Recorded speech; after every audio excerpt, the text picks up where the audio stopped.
जय हिंद दोस्तों। यूपीएससी का जो हिंदी साहित्य का वैकल्पिक विषय है उसके कोर्स में आपका स्वागत है।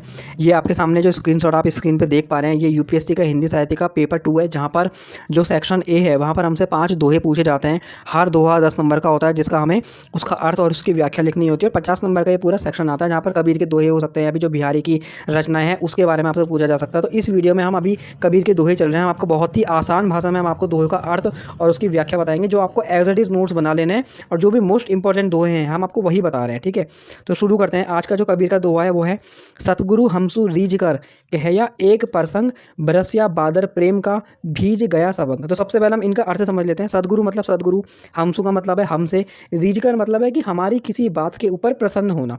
कहया का मतलब है कहा, प्रसंग का मतलब होता है प्रसंग या फिर कोई ज्ञान।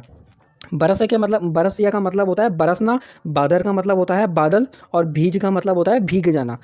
सबंग। तो इसका हम सबसे पहले हमें इस क्वेश्चन में सबसे पहले हमें संदर्भ लिखना पड़ेगा कि वो जो पंक्ति है ना, वो जो दोहा है ना, वो कबीर वो ली कहाँ से गई है। हमें संदर्भ लिखना पड़ेगा उस दोहे के बारे में। तो जो प्रस्तुत काव्य पंक्तियाँ हैं वो हिंदी की भक्तिकालीन संत काव्य धारा के जो प्रतिनिधि कवि हैं कबीर, उनकी रचनाओं का एक संग्रह है, जिसे कबीर ग्रंथावली के नाम से जाना जाता है, जो हमारे सिलेबस में है।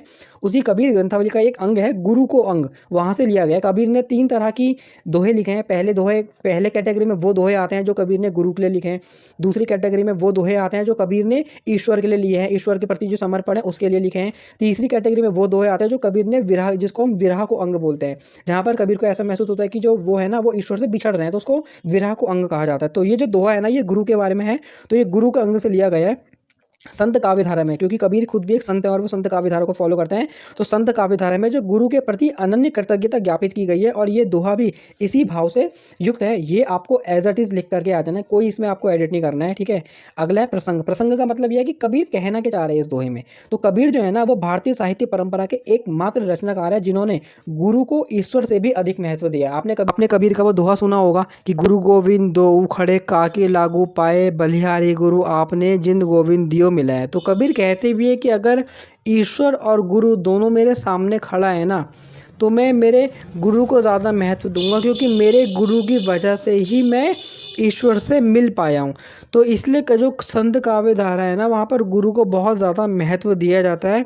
इस दृष्टि से हर अन्य कवि और काव्य परंपरा जो परंपरा है उसके ऊपर कबीर जो है वो बहुत भारी पड़ते हैं। तो ये प्रसंग है। प्रसंग मतलब कि दोहे में थोड़ा बहुत क्या लिखना बता रहे हैं। जो लेखक है उसने क्या कहा है। संदर्भ मतलब दोहा कहाँ से लिया गया है, और अर्थ और व्याख्या का मतलब है कि अब हमें उसकी अर्थ बतानी है। तो उपरोक्त पंक्तियों में जो कबीरदास है ना वो अपनी अनुभूति व्यक्त कर रहे हैं। अपनी अनुभूति कौन सी, जब गुरु ने उन्हें परम ज्ञान की उपलब्धि कराई थी ना, तब उन्हें कैसा हुआ था, तब उनके भीतर कैसी अनुभूति थी, कबीर उसको व्यक्त कर रहे हैं। कबीर कह रहे हैं कि सतगुरु ने उनकी भक्ति भाव और जिज्ञासा से प्रसन्न होकर मुझे परम ज्ञान दिया, और ये परम ज्ञान ऐसा था मानो कि प्रेम रूपी बादल की तरह मुझ पर बरस रहा हो, जिसने मेरा अंग अंग प्रेम की वर्षा में भिगा दिया हो। यही आपने दोहा पढ़ा था। मैं दिखाता हूँ आपको दोहा। सदगुरु हमसु रीझ कर, सदगुरु ने मुझसे प्रसन्न होकर, मेरी जिज्ञासा से प्रसन्न होकर कहया एक प्रसंग, मेरे से एक बात कही, और बरसिया बादल प्रेम का, जो सदगुरु की जो ज्ञान वाली जो बातें हैं ना वो प्रेम के बादल की तरह बरसी भीज गया सब, और जो मेरा अंग अंग था ना वो उस प्रेम रूपी वर्षा में भीग गया। ये इसका अर्थ है जो मैंने आपको बहुत आसान भाषा में लिखा है। यही आपको एज इट इज़ लिख के आना है, कुछ आपको एडिट नहीं करना है।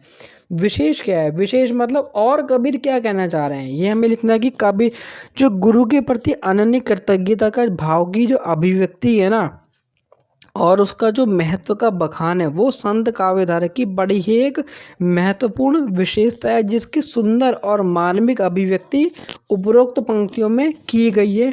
और क्या कहना चाह रहे हैं कबीर, ये जो पंक्तियाँ हैं वो आज के दौर के लिए भी प्रासंगिक है, क्योंकि आज जबकि जो गुरु की हैसियत है ना वो बहुत ही कम हो गई है, और जो शिक्षा है ना वो एक विक्रय की वस्तु बन गई है। तब ये जो पंक्तियाँ याद दिलाती हैं कि हर दौर में सच्चे मार्गदर्शक की हमें ज़रूरत होती है। ये पंक्तियाँ कबीर के जो सबसे प्रिय भाव को व्यक्त करती है, वो कौन सा भाव है? जो उनके गुरु के प्रति उनका भाव है, क्योंकि कबीर के साहित्य में सबसे ज़्यादा गहराई और जो प्रतिबद्धता जो है ना, वो उनके गुरु के संबंधित भाव में ही दिखाई पड़ती है, और ये पंक्तियाँ उसका प्रमाण है। और क्या, कबीर पर जो है नाथ परंपरा का गहरा प्रभाव है, क्योंकि कबीर ने सबसे पहले जिस परंपरा को फॉलो किया था वो नाथ परंपरा थी, और नाथ परंपरा में भी गुरु को बहुत ज़्यादा महत्व दिया जाता है, क्योंकि उनकी परवरिश जो है ना वो नाथ परंपरा के माहौल में हुई थी। तो गुरु भक्ति का ये जो भाव है संभवतः उन्होंने नाथों से लिया है। तो ये सारी चीज़ें आपको एज अ इज़ इस दोहे में लिख करके आनी है। और ये जो विशेष आपको दिख रहा है ना नीचे, ये विशेष लगभग कबीर के जितने भी दोहे हैं ना, जो उन्होंने गुरु के संबंध में कहे हैं, ये सारी चीज़ें ना वहाँ पे एज इट इज़ आ जाएंगी। 2-2 3-3 लाइनें, ये सब आपको एज इट इज़ लिख देनी है, इसमें कुछ भी आपको एडिट नहीं होगा, ठीक है।